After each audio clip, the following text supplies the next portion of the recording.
Yo, so what is up, guys? So we've all heard of the brand Nothing, and Nothing is sort of, a budget phone brand. They actually just released the 3A and the 3A Pro. The naming scheme is just a little bit confusing, but Nothing also has a sub-brand that is even more budget-like called the CMF lineup. And so they actually just released the CMF 2 Pro, and I would just like to talk about it because the features that this phone has and what it can do is very controversial, especially when it comes to where budget phones could stand for the next, 3 to 4 years. And so first, let's just start off, because this is a Nothing phone, it will be running Nothing OS. The phone itself has a 5,000 milliamp hour battery and is expected to get around 22 hours of watching YouTube, is what they like to say, or 47 hours of call, texting. So overall, it seems like a great phone, especially because it has that all-day 5,000 milliamp hour battery life. So let's talk about the cameras, because normally with the cameras, this is kind of where you're going to be lacking with a budget phone. So for this phone, you're going to be getting a 50 megapixel main sensor, a 50 megapixel telephoto, an 8 megapixel ultra wide, and a 16 megapixel front-facing camera. Now, sometimes with these cameras, they do skimp out a little bit just because, again, they're saving costs. And I feel like with the Pro name, the reason why they're calling it Pro is just because it has 3 cameras on the back, which is something that some phone brands can't do for some reason. And so I think that this is a great improvement. Now, the 8 megapixel ultra wide, it will work, It might look a little bit fuzzy when it comes to taking images ultra wide, but overall, you have about 2x zoom because of that main and that telephoto lens. 2x is pretty good, but again, it's only 50 megapixels, so don't expect anything like absurdly crazy.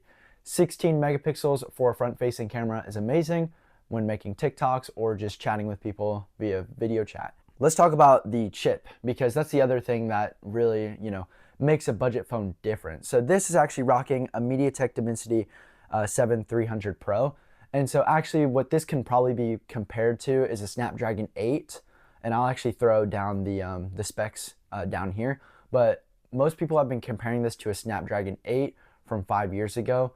And overall, if you're running Nothing OS 3.0, I really don't see a problem with this chip, especially because that display is going to be 120 hertz and it's going to be 3000 nits of peak brightness.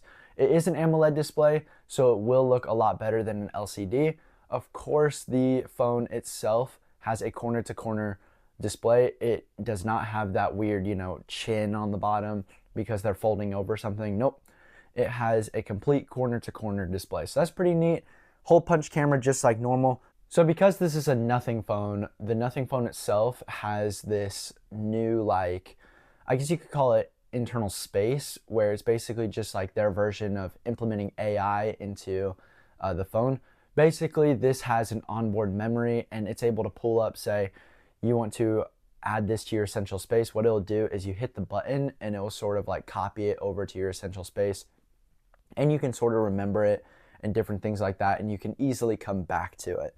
So that is definitely pretty neat. Overall, the phone itself, I think it's going to be a great phone for the consumer, especially when it comes at that $279 price range. The phone itself will get 8 gigabytes of RAM base and 128 gigabytes of storage.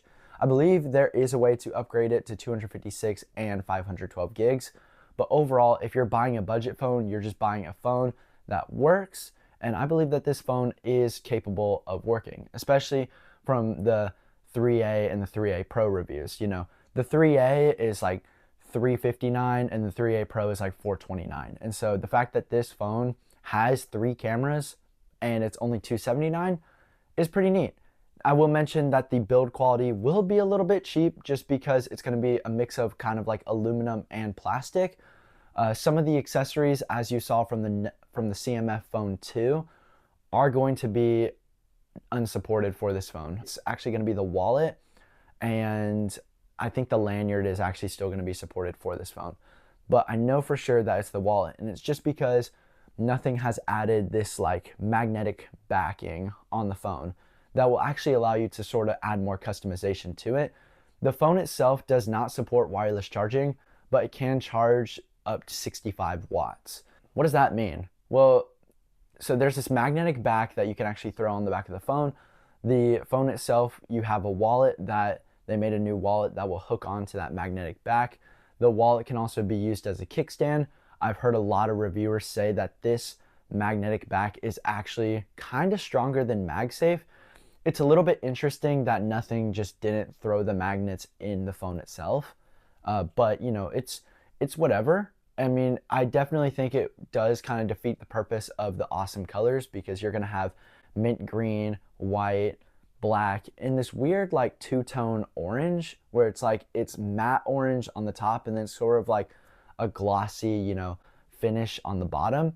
I think it looks pretty neat. I definitely think it kind of looks a little weird, and it's definitely an eye catcher, because the other main part about this phone with that magnetic back is that you can add on camera attachments.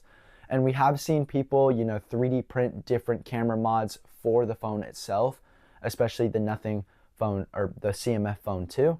It's confusing, guys. But with this phone, you're able to put a fisheye lens, which will basically add more ultra wide to it. And then you're also able to use a macro lens. The lenses do their job. I just don't think they do their job that well, especially if you take a lot of macro shots. Get a little bit of a better phone. But if you just need a phone that will get you through the everyday life, you know, can shoot a little bit of HDR, you know, take some photos, take some great photos, make a reel, you know, do multitasking with that 8 gigs of RAM, then I think that this phone is perfect for you. Nothing 3.0 OS is actually really good. And there's a lot of more intuitive design options that you can do with Nothing Phone OS rather than iOS. And overall, I think it's a great phone.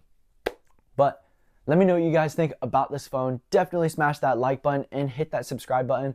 We actually got the new handheld, and I actually had to send it in for repair. But I will go over more of that in the review. Definitely check it out and smash the bell icon if you want to, you know, hear about it more. Till the next one, guys. Peace.